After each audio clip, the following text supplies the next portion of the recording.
Кечээ 8-ноябрь Орусиянын Тver облусундагы мекендештер менен Адахан Мадумаровдун жолугушуусу болуп өттү. Мадумаров алгач жаштардын суранычы боюнча өзү окуган окуу жай менен тааныштырып, Твердеги студенттик кызыктуу баяндарын айтып берди. Жергиликтүү жерде убактылуу жашап иштеп жүргөн мекендештер менен жолугушуунун жүрүшү кызыктуу суроо жооптор болду.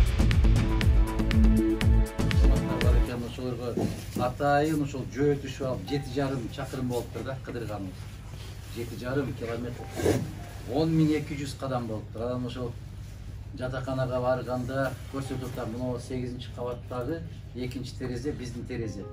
Студент болуп туруп жүргөндө. Анан мына балкон, бул жактан көчө жакта, ошо балконго чыгып чапанды жамынып алып отурганда бир келгенде, жана жолдон келатып Назира сурап атат да, ички дүйнөңүздү кимге айта аласыз дейт да, эч кимге айта албайсыз, ички дүйнөңдү. Эч кимге айта албайсыз. Эч ким түшүнбөйт.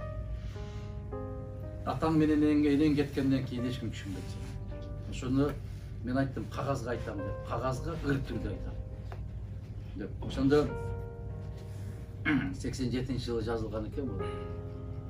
Көптү көрдүм, сендей жерди көрбөдүм. Көпкө көндүм, бөтөн элге көнбөдүм.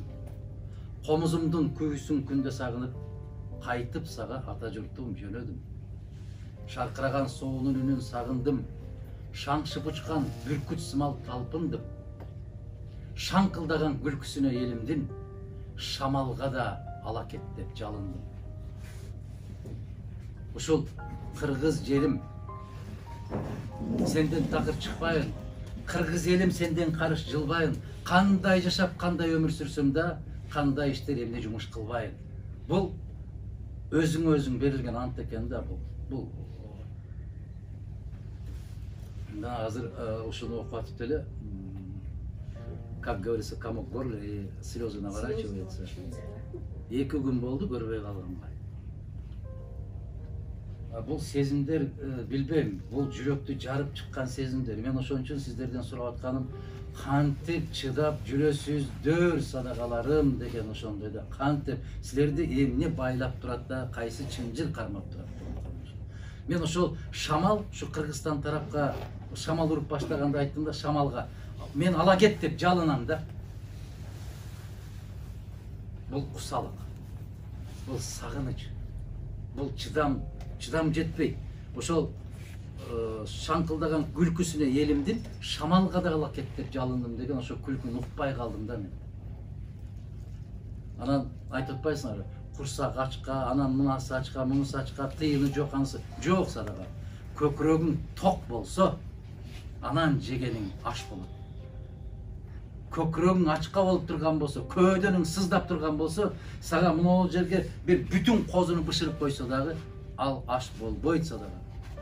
Бул кусалык сезими башка, аны акча менен өлчөнбөйт. Мына ушул топурак, мына ушул суу,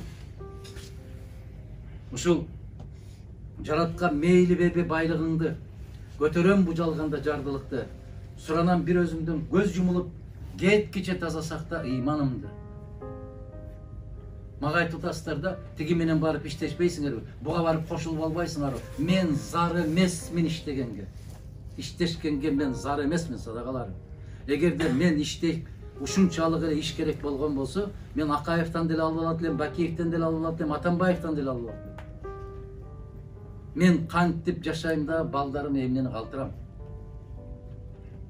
Мына октябрдагы берген, сентябрдагы берүүчү карызыбызды бере албай калып, октябрга жылдырып, октябрда бере албай, ноябрга жылдырып, мына Кытайдан расмий түрдө эскертүү келип атат садакаларым менин. Кагылайындарым, мына о жерден 15.000 рубль табабыз деп жүрүп, жериң кетип бартат, элиң кетип бартат, келечегиң кетип бартат деп какшап атканым ушул го мен. Неге? Молдо Кылыч өз кезинде айтып какшаган бойдон өтүп кетти. Эмнеге калууга айтканды укпай койдуң кыргыз? Неге кече Чике Маңкурт болбочу десе окубай койдуң? Ушул жерде ошол чыгарманы окуган канча киши бар деп сурасам, мен кечирип койгула, 3 киши чыкпаса керек ошонун чыгарманы окуп. Неге окубай калдык? Неге ой жүгүртпөй калдык? Неге эртеңкини ойлобой калдык? Биз момда болуп атабыз да басып кетип баратабыз, мына жерге жеттик, кыргыз, мына жерге жеттиң. Дагы бир кадам бүттүң, кеттиң, жоксуң. Токто деп тосуп атса, неге токтобой атасың? Токто деп атабыз да, токто. Бийлигиңе да айтып атабыз токто деп. Элге да айтып атабыз токто деп. Неге токтобой атабыз? Айлана, же ант иштикпи биз токтобойбуз деп? Не болду? Же каргыш болдубу бизге? Не болду? Өзүң билбей кал, билгендин сөзүн укпай кал деген каргыш болдубу бизге? Токтотолуч Айлана, менин акылым жетпей калды. Мына ушул нерсени мунун суу деп айтып атабыз да, биз какшап ушул суу экен, мына суу экен десе, бул суу эмес деп атасыңар да, айланайындар. Бул суу эмес деп мени жеңип атасыңар да, бул суу эмес депчи. Аны не дешим керек мен? 97-жылы парламентте туруп айткан экенмин. Айланайындар, бензин жок, солярка жок деп ыйлап аткан мезгилде күндөр келет. Кыргыздын 1 литр суусуна 2 литр бензин ала турган күндөр келет десем, депутаттар күлгөн каткырып. Мына жомокчуну карагыла деп. Күлгөн, ошолор тирүү. Бул кайдан чыккан бала? Эмне деген жомокту айтып атат деп. Мына азыр самолеттон учуп атасыңар. Манаска келгиле, айланайындар. 1,5 литр легенда деген сууң 50 сом турат го. Алып ичип атабыз го 50 сомго. А 1 литр бензиниң 33 сом турат го. Демек, мунун 1 литри 100 сом болуп атпайбы? 50 сомдон 100 сом болуп атат, 2 бөтөлкө алсаң. А 100 сомго сиз 3 литр бензин коюп атпайсыз. Неге кезинде айтканда түшүнбөйсүң да, ыйлап, өткөндө айттым эле да, жүрөгүмдүн тилинбеген жери калбады депчи. Тешилбеген жери калбады, айланай. Дагы эмне кылыш керек? Дагы кантип айтуу керек? Не деп сүйлөө керек? Орусча айтсам түшүнбөсө, кыргызча айтсам түшүнбөсө, эмне кылышым керек? Кантишим керек? Мына эжекеме мен 1000 жолу рахмат айтам. Стоило, чтобы при жизни услышать такие слова, хотя бы вот такие слова услышать. Сизге рахмат эже. Бар болуңуз, аман болуңуз. Мен ар бир жүрөгүмдүн ичиндеги чепкен кылдарын сезип турсуз. Сизге терең ыраазычылык билдирем. Аман болуңуз. Пока что ушундай эжекелерибиз бар, ушундай энелерибиз бар. Биздин үмүт өчпөйт. Кудай кааласа. Бар болуңуз.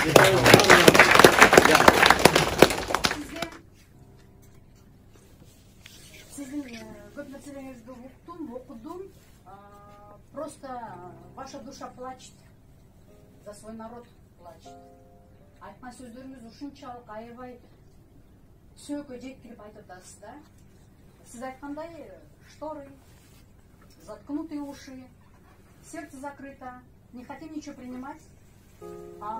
Как всегда, все требуем. Баарыбыз эле теребиз. Сиз ошакта отурасыз, эмне минтпейсиз, эмне үчүн айтып койбойсуз деп баарыбыз эле требуем, а сами палец о палец не ударим. Любим просто посидеть у себя дома, там несколько человек собрались, 5-6 кишинин башы кошулду, ай анан койчу ошолорду, анан тигилер өздөрү антип алат, минтип алат, о чем мы ничего. Это зависит от нас, от тебя, от нас зависит, ребята. Хватит быть равнодушным ко всему. Өзүңүздүн үйүңүздүн курсагы тоюп атабы, ата энеңиздин курсагы тоюп атабы, ошого эле ыраазы болобуз. Давайте болеть душой, давайте болеть сердцем, давайте тоже проснуться, давайте поддержать человека. Он не за себя, он стоит уже на ногах, слава Богу. Что ему не хватает в этой жизни? Балдары чоңойду, өзүнүн үйү бар, жай бар, захочет уехать куда-то, да? Ему что его заставляет? Он за свой народ переживает. Давайте примите каждый, примите его слова каждый, болейте каждый. Баарыбыз ушул жерде жашап кала бербейбиз, Россияга биздин керегибиз да жок. Керекпиз как работник. Баарыбыз барабыз үйүбүздө. Сен азыр аялың менен балаң менен бул жердесиң, үйүңдө ата энең, бүт туугандарың, бүт бар ошол жерде. Давайте каждый возьмет сам на себя ответственность и начнем с себя. Что я делаю? Что я вложила для своего народа? Чтобы мой народ с коленки поднялся. Чтобы завтра Кытай келіп басалбасын. Өзбек келіп басалбасын. Зависит от тебя. Он сейчас не пришел, не говорил, пожалуйста, подпишите мне ертеңгі күні. Мен үшін шайлап қойғылатшы деген жоқ. Ошоны да түшүнгүлө. Азыр үйүңөргө барып айта алсыңар. Вот, келди. Зачем он пришел? Пришел агитацию делать. А он не делал агитацию. Каждый по-своему пойдет. Маган акча берет отпаем, что? А он сейчас пришел, чтобы подпись у меня брать. А он этого не говорил. Түшүнгүлө. Он сам сказал. Приходите, пожалуйста, шайлағыла. Маган эмес. Кому у вас душа лежит, ошо кишиге шайлағыла. Просто отура бербегиле. И давайте начнем каждый из себя. Моя хата с краю, мен бяхта жашаватам, Кыргызстан не болсо шо болсун, да? И потом начинает дома сидеть и обсуждать. Койчу ошонун колунан эмне келмегиле, тилинен эле келет андай мындай.